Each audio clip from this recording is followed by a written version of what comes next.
नमस्कार। आज के वीडियो के माध्यम से हम लोग महात्मा बुद्ध के जीवन परिचय को आज हम लोग देखने का प्रयास करेंगे कि महात्मा बुद्ध का जीवन किस प्रकार से था, इसे हम लोग जानने का प्रयास करेंगे। जो छठी शताब्दी ईसा पूर्व में जो छठी शताब्दी थी, यानी कि जो 501 से लेकर के जो 600 ईसा पूर्व का समय आता है, उसे छठी शताब्दी ईसा पूर्व कहा जाता है। तो छठी शताब्दी ईसा पूर्व में वैदिक कालीन कर्मकांड और रीति रिवाज परंपराओं के कारण से धर्म में, हिंदू धर्म में और वैदिक धर्म में बहुत सारे रूढ़ियाँ घुस गई थी, जिसके कारण से जनमानस या लोगों में बहुत सारी परेशानियाँ उत्पन्न हो रही थी। इसी समय में भारत में दो नए धर्मों का आविर्भाव होता है, दो नए धर्मों का शुरुआत होता है, जिसका नेतृत्व दो अलग अलग व्यक्ति विशेषों ने किया था। जिसमें महावीर के नेतृत्व में जैन धर्म का आविर्भाव हुआ, यानी कि जैन धर्म की शुरुआत हुई। तो वहीं महात्मा बुद्ध के नेतृत्व में बौद्ध धर्म का उदय हुआ था। और छठी शताब्दी ईसा पूर्व जो है वो धार्मिक सुधार आंदोलन का युग भी कहा जाता है, धार्मिक परिवर्तन का युग भी कहा जाता है, क्योंकि ईरान में जरथुस्ट्रियस धर्म, उसी तरह से चीन में कन्फ्यूशियस धर्म भी इसी समय में ही उत्पन्न हुआ था। तो आज हम लोग जो है बौद्ध धर्म से संबंधित, यानी कि महात्मा बुद्ध के जीवन परिचय को जानने का प्रयास करेंगे। महात्मा बुद्ध का जन्म 563 ईसा पूर्व में, और झायन श्रीमाली के जो किताब है उसमें आपको 566 ईसा पूर्व देखने को मिल जाएगा। तो उनका जो जन्म हुआ था 563 ईसा पूर्व में कपिल वस्तु के लुम्बिनी नामक जगह में, लुम्बिनी नामक स्थान के आम्रकुंज में हुआ था 563 ईसा पूर्व में। इनके पिता का नाम सुदोधन, जो साक्य कुल के थे और क्षत्रिय राजा थे। उनकी राजधानी कपिल वस्तु ही थी और उनकी माता का नाम महामाया था। महात्मा बुद्ध का जन्म, जैसे महामाया ने जन्म दिया, उनके 7वें दिन ही महामाया की मृत्यु हो जाती है। और मृत्यु के पश्चात उनका लालन पालन उसकी मौसी गौतमी प्रजापति या प्रजापति गौतमी ने किया था।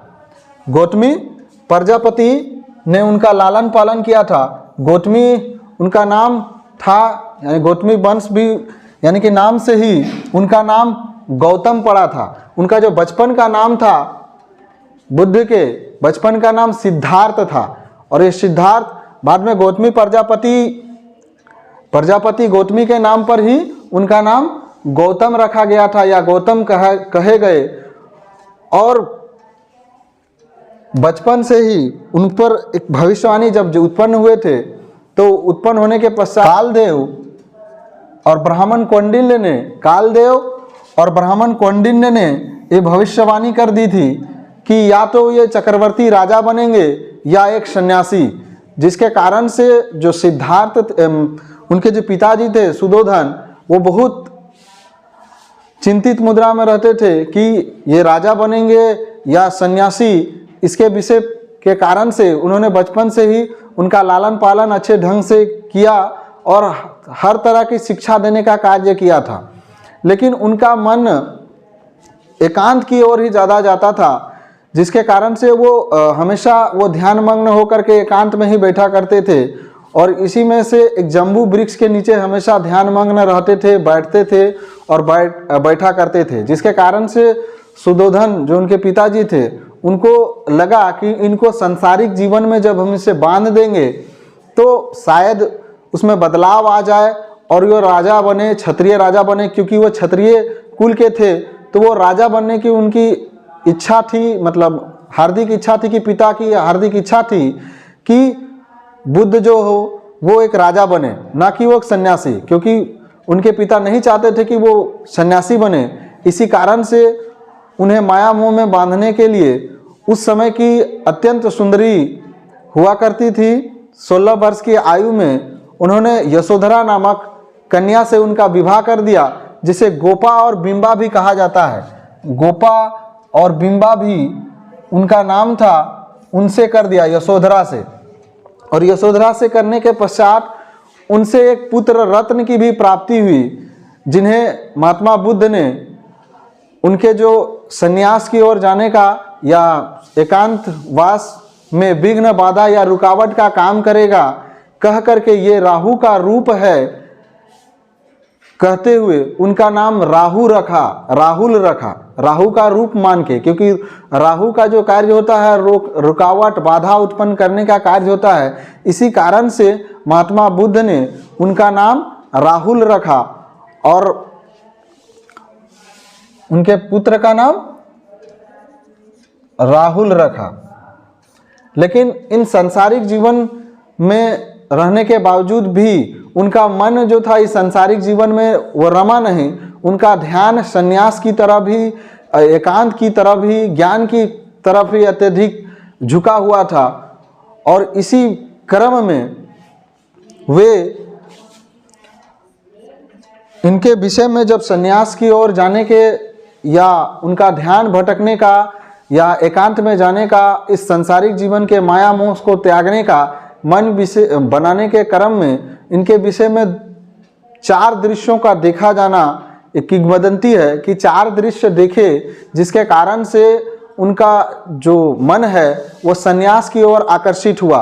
उनमें से सबसे पहला था कि एक बूढ़ा व्यक्ति विशेष, जो बुजुर्ग व्यक्ति विशेष थे, जो बूढ़ा व्यक्ति विशेष को देख करके जो रोग वगैरह से डंडे के सहारा से वो चल रहा है, फिर रहा है, तो उन्हें लगा कि ये बुढ़ापा भी दुख का कारण है, यानी कि दुख होगा, बुढ़ापा होने से दुख होगा। यानी कि एक जर्जर शरीर वाला जो वृद्ध व्यक्ति उन्होंने जो देखा, इससे उनको दुख का एहसास हुआ। साथ ही साथ उसने जो दूसरा देखा वो था जर्जर रोग से ग्रस्त व्यक्ति विशेष, एक रोगी व्यक्ति विशेष को देखा जो रोग से ग्रस्त था और पीड़ा से वो करहा रहा था, माने दुख से वो करहा रहा था, दर्द से वो करहा रहा था। और तीसरा जो उसने दृश्य देखा एक मृत व्यक्ति विशेष को, जो जिसे उसके जो प्रियजन थे उसे कंधे पर लिए जा रहे थे और पीछे में लोग रोते बिलखते हुए जा रहे थे। तो इन तीनों दृश्यों को देख करके महात्मा बुद्ध को दुख का एहसास हुआ कि यह जीवन में सिर्फ दुख ही दुख है। बुढ़ापा दुख का कारण है, रोग होना दुख का कारण है और मर जाने के पश्चात भी दुख होगा।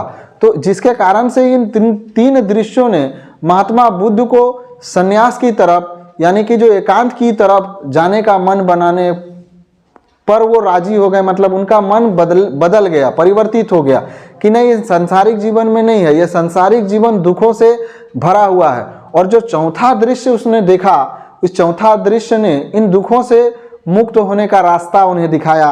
और वो चौथा दृश्य था एक प्रसन्न मुद्रा में भ्रमणशील एक सन्यासी, जो एक भ्रमणशील जो उस रास्ते से होकर के गुजर रहे थे, एक सन्यासी व्यक्ति को देखा जो अपने धुन में मस्त था, अपने कार्यों में मस्त था, वो किसी प्रकार के चिंता से मुक्त था, वो किसी भी प्रकार से चिंताग्रस्त नहीं था। वो एक अपने आप सन्यास की तरफ उनका मन बदल जाता है और सन्यास की तरफ, क्योंकि वो सन्यासी को देखते हैं कि वो आराम से बिना चिंता से वो अपने कार्यों को कर रहे हैं, जिसके कारण से वो उनका मन सन्यास की ओर मुड़ जाता है। और इसी ज्ञान की खोज की तलाश में वो निकलने की बात, यानी कि उनके मन में आ जाता है कि हमें भी इस जो जीवन है, माया मोह है, उनसे हमको ये निकलना होगा। अब इनके विषय में और एक किंवदंती है। जिस रात्रि वो घर को त्याग दिए थे, यानी कि घर को छोड़े थे, उस रात्रि सुद्धोधन ने भी उनको रमाने के लिए, उनके मन को विचलित, जो मन को शांत करने के लिए राजमहल में नृत्य संगीत का आयोजन किया था। और वो नृत्य संगीत का आयोजन, जब नृत्य संगीत चल रहा था रात्रि में, तो उसी रात्रि जब नृत्य संगीत, जब रात्रि पूर्ण हो जाती है तो नृत्य संगीत देखते देखते वो सो जाते हैं। तो सो जाते हैं। जो शाम को सुंदर लगने वाली बालाएं जो थी, नृत्य करने वाली वैश्याएं और गणिकाएं जो थी, वो जब अर्धरात्रि को महात्मा बुद्ध की नींद खुलती है तो उन्हें देख करके उन्हें दुख का एहसास होता है। जिस गणिकाओं को, जिन सुंदरियों को देख करके वे सोए थे, वो रात को भयावह और डरावनी लग रही थी। किन्हीं के बाल बिखरे हुए थे, कोई कुरूपता के खान लग रही थी, जिसके कारण से उन्हें ये एहसास हो गया कि ये माया मोह है और ये भ्रम है, और उन्होंने ये मन बना लिया कि अब मुझे घर को त्याग देना चाहिए और सत्य की खोज करना चाहिए। और इसी सत्य की खोज या ज्ञान की खोज की तलाश में वो उस रात्रि को 29 वर्ष की आयु में उन्होंने अपने पत्नी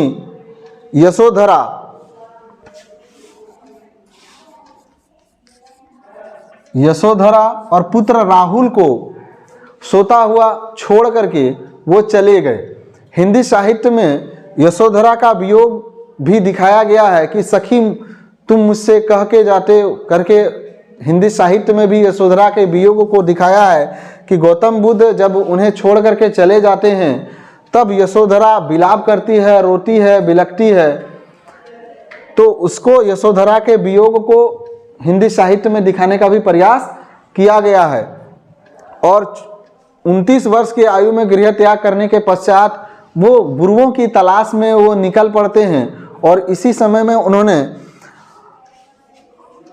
अलार कलाम को अपना गुरु बनाए और रुद्रक रामपुत्र उनके गुरु होते हैं। लेकिन इनके गुरुओं से उन्हें जिस ज्ञान की प्राप्ति चाहिए थी, जो संतुष्टि चाहिए थी, वो उन्हें प्राप्त नहीं होती है, जिसके कारण से वो गुरु के आश्रम को छोड़ करके गुरु अलाम कलाम और रुद्रक रामपुत्र को छोड़ करके वो 5 ब्राह्मण मित्रों के साथ, जो 5 ब्राह्मण मित्र थे, कौंडिन्य, बप्पा, भादिया, महानामा और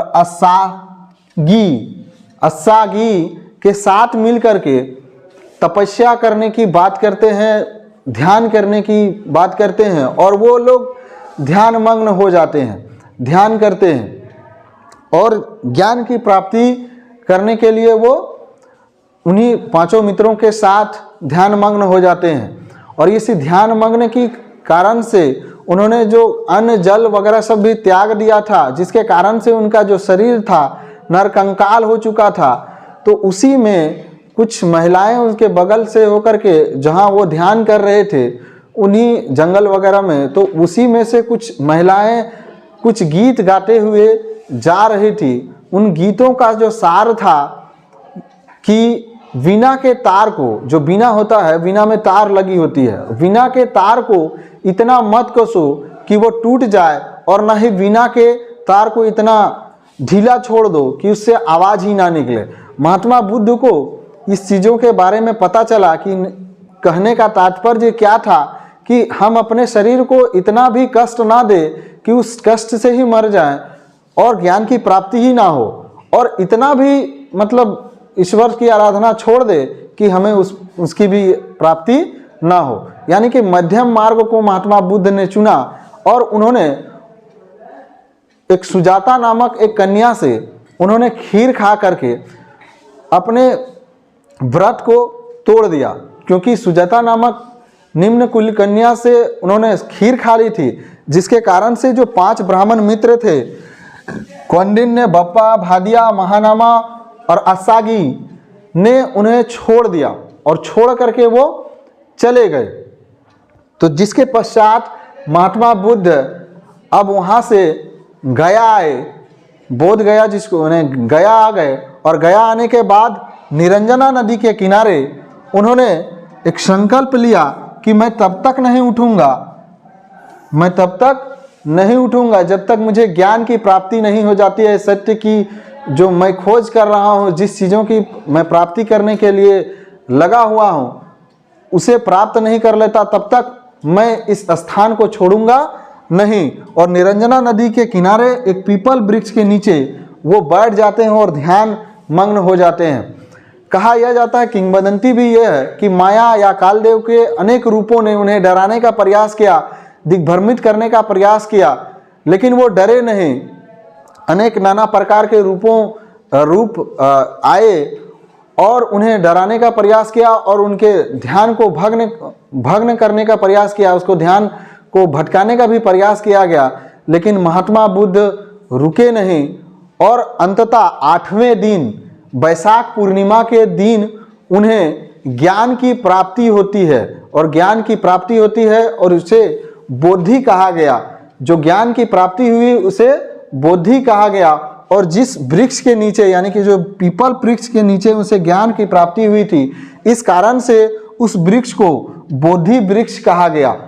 और उस दिन के पश्चात महात्मा जो सिद्धार्थ जो थे वो बुद्ध के नाम से जाने गए, क्योंकि उन्हें बोधि की प्राप्ति हो गई थी। इस कारण से उसे बुद्ध कहा गया और वो बुद्ध कहलाए, बुद्ध कहलाए, महात्मा बुद्ध कहलाए।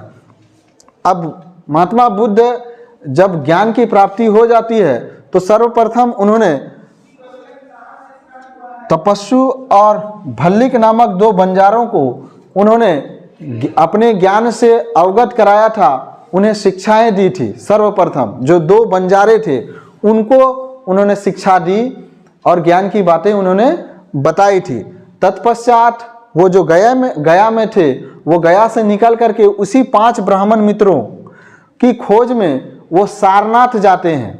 और सारनाथ में उन 5 ब्राह्मण मित्रों से कौंडिन्य, बप्पा, भादिया, महानामा और असागी से उनकी मुलाकात होती है।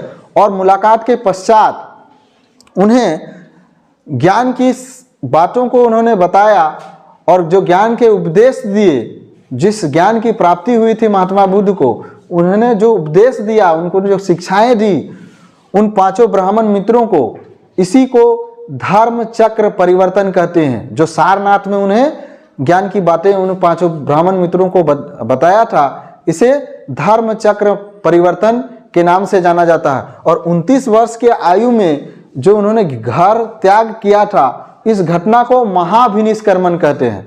तो घर त्याग करने की जो घटना है उसको महाभिनिष्क्रमण कहते हैं। और 5 ब्राह्मण मित्रों को जो उन्होंने धर्म की जो सत्य का जो परख हुआ था, जो सिद्धांत उन्होंने जो दिया था, जो सत्य के बारे में उन्होंने महात्मा बुद्ध ने जो सारनाथ में सर्वप्रथम प्रवचन दिया था, जो 5 ब्राह्मण मित्रों को उन्होंने जो शिक्षा दी थी, उसको धर्म चक्र परिवर्तन के नाम से जाना जाता है। इसके पश्चात जो महात्मा बुद्ध है वो इस बौद्ध धर्म के प्रचार प्रसार के कार्य में वो लगे रहते हैं और आजीवन अपने उस कार्य में लगे रहते हैं, वो भ्रमणशील रहते हैं। इसी बीच में वो कपिलवस्तु भी गए और कपिलवस्तु जाने के पश्चात ही उनके जो परिवार गौतमी प्रजापति ने भी प्रवजा, जिसको कहते हैं बौद्ध धर्म में प्रवेश करने को प्रवजा कहा जाता है, उसने बौद्ध धर्म में प्रवेश करने की इजाज़त मांगी उनकी मौसी ने। जो उनकी मौसी मांगने के पश्चात उनके जो शिष्य थे सबसे कहने के पश्चात उन्हें गौतमी प्रजापति को बौद्ध धर्म में स्थान दिया, संघ में उन्होंने स्थान दिया और महिलाओं को भी संघ में प्रवेश दिया। गौतमी प्रजापति या प्रजापति गौतमी पहली महिला थी जिसे संघ में यानी कि बौद्ध संघ में पहला स्थान दिया गया था और वो महिला बौद्ध भिक्षुणी बनी थी।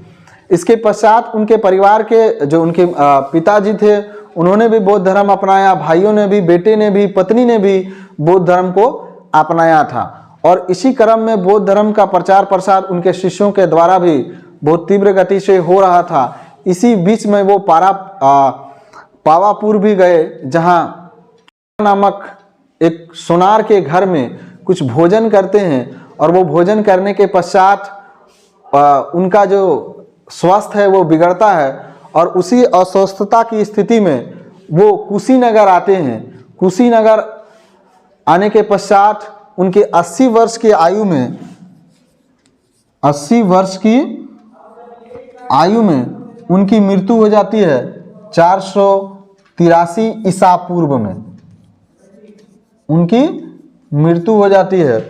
और इस तरह से महात्मा बुद्ध जो उन्होंने अपना जीवन समर्पित किया था बौद्ध धर्म के प्रचार प्रसार के लिए, उनकी मृत्यु 80 वर्ष की आयु में हो जाती है।